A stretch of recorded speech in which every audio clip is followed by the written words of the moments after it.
सुबह के 9 बज रहे थे जब मेरी नींद लगातार बजती डोरबेल से खुली। आदतन मैंने अनामिका को आवाज लगानी चाहिए, लेकिन मुझे याद आया कि वह अब कभी नहीं आएगी। अभी 3 दिन पहले ही तो हमारा तलाक हुआ था। मैं उठा, दरवाजा खोला तो देखा एक 18 से 20 साला अनजान लड़की बदहवास सी खड़ी थी। नानी को अटैक आया है, प्लीज हेल्प मी। पहले तो मुझे कुछ समझ नहीं आया, जब समझा तो मेरे मुंह से निकला, तुम हो कौन? नानी कहाँ है तुम्हारी? नवीन जी की भांजी हूँ, मामा मामी दिल्ली गए हैं। नवीन मेरे पड़ोसी हैं, सरकारी अफसर हैं और हमउम्र होने के कारण अच्छी मित्रता भी है उनसे। मैंने भीतर जाकर अपना पर्स लिया, पैर में चप्पलें डाली और चल पड़ा उसके साथ। वहां जाकर देखा तो पाया कि आंटी सोफे पर पसीने से लथपथ अपने सीने को दबाए बैठी थीं। मैंने तुरंत पास के अस्पताल में फोन किया। लड़की बेहद घबराई हुई थी।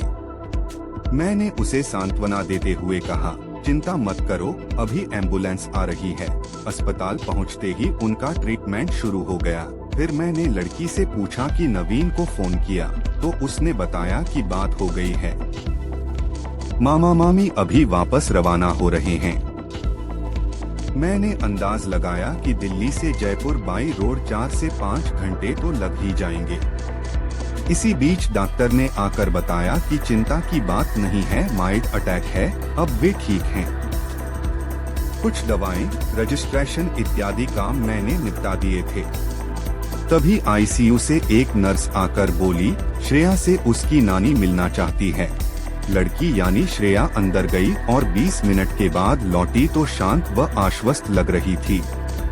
उसने कहा कि माफी चाहती हूँ, आपको परेशान करना पड़ा। मैंने कहा, नवीन की माँ भी मेरी माँ जैसी है, इसमें क्या परेशानी है? बस चाय नहीं पी है। तो वह फिर हंसती हुई बोली, आप चाय पी कर आइए। ठीक है कहकर मैं जाने लगा तो अचानक मुझे याद आया कि श्रेया ने भी चाय नहीं पी होगी। मैंने कहा, तुम भी चलो, यहाँ कुछ काम तो नहीं है हमारा, कुछ होगा तो मेरे पास फोन आ जाएगा। चलिए। कैंटीन में चाय पीते वक्त मैंने ध्यान दिया, श्रेया बेहद सुंदर थी। लंबी व छरहरी और सिंदूर मिले दूधिया वर्ण की। मैंने उससे कई सवाल पूछ डाले कि कहाँ रहती हो, क्या कर रही हो, यहाँ कब आई वगैरह। उसने बताया कि जोधपुर से है, कल शाम को ही आई है, ग्रेजुएशन हुआ है, आगे की पढ़ाई यहीं से करनी है। मामा कल रात ही दिल्ली गए हैं। जैसा कि मैं जानता था कि नवीन का ससुराल है दिल्ली, अब कुछ अपनी बातें। मैं 35 साल का हूँ और म्यूजिशियन हूँ। अपने पेशे में ज्यादा सफल नहीं हूँ। पत्नी अनामिका से लव मैरिज की थी। वह सरकारी स्कूल में टीचर है और मेरा ससुराल यहीं जयपुर में ही था।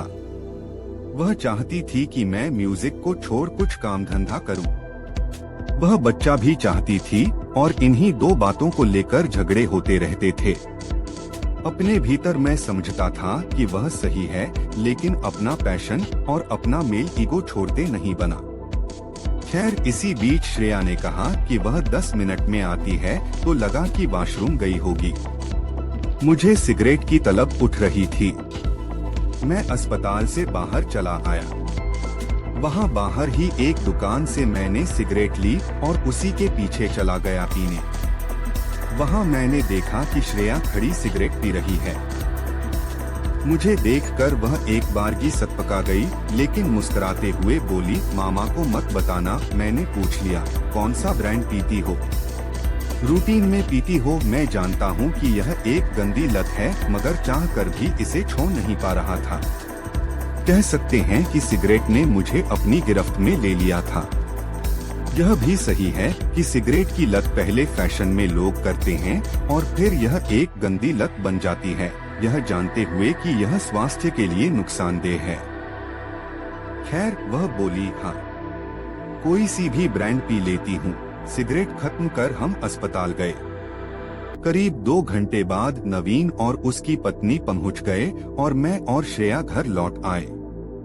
नहाकर खाना ऑनलाइन मंगवाकर शाम को करीब 4 बजे मैं श्रेया को लेकर वापस अस्पताल गया। तय हुआ कि नवीन और भाभी घर जाकर रेस्ट करेंगे और रात को वापस आएंगे। तब मैं और श्रेया घर चले जाएंगे। नवीन के घर पर मेड थी तो चिंता की कोई बात नहीं थी। रात को करीब 11 बजे श्रेया का फोन आया, सिगरेट है आपके पास?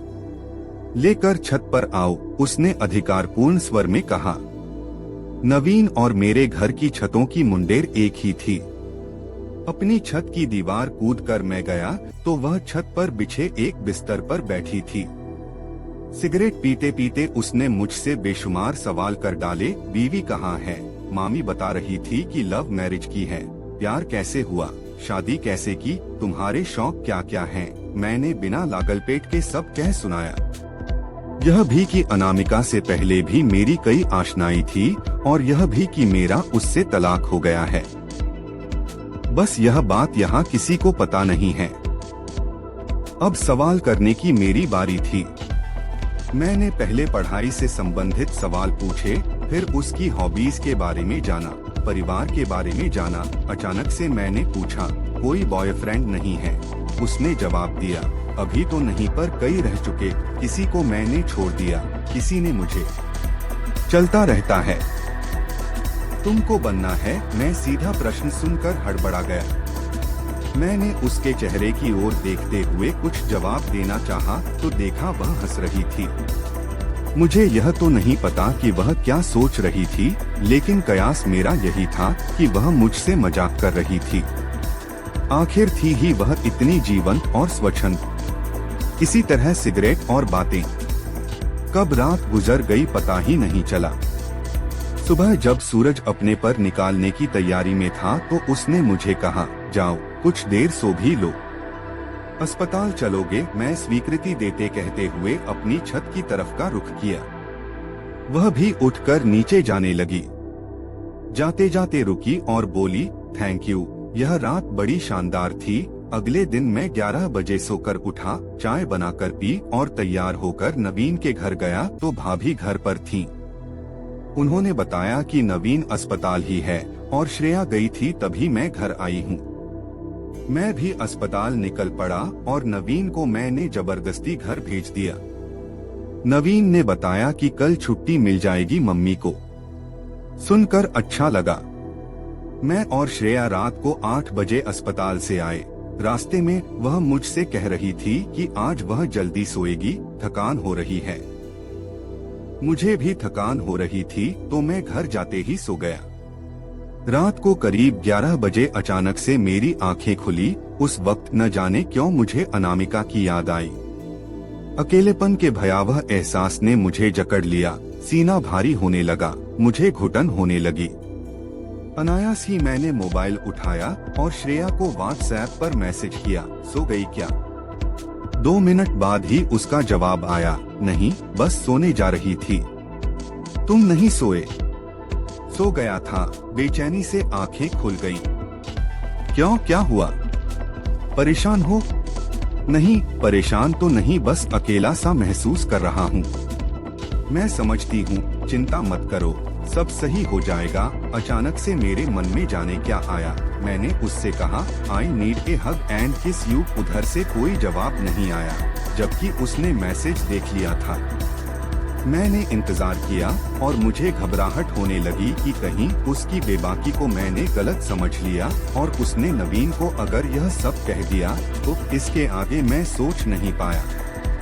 फिर से मैंने उसे मैसेज किया, बोलो, I was kidding, I am really sorry, don't mind please. यह मैसेज भी सीन हुआ और रिप्लाई नहीं आया।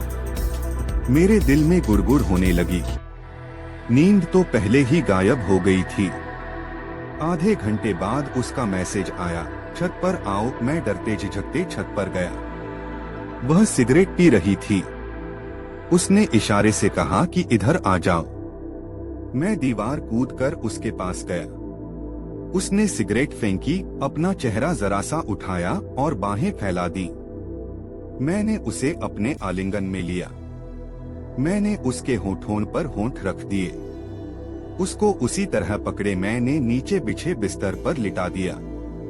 रात को 3 बजे मैंने उठते हुए उससे कहा, जाओ सो जाओ, तुम थकी हुई हो।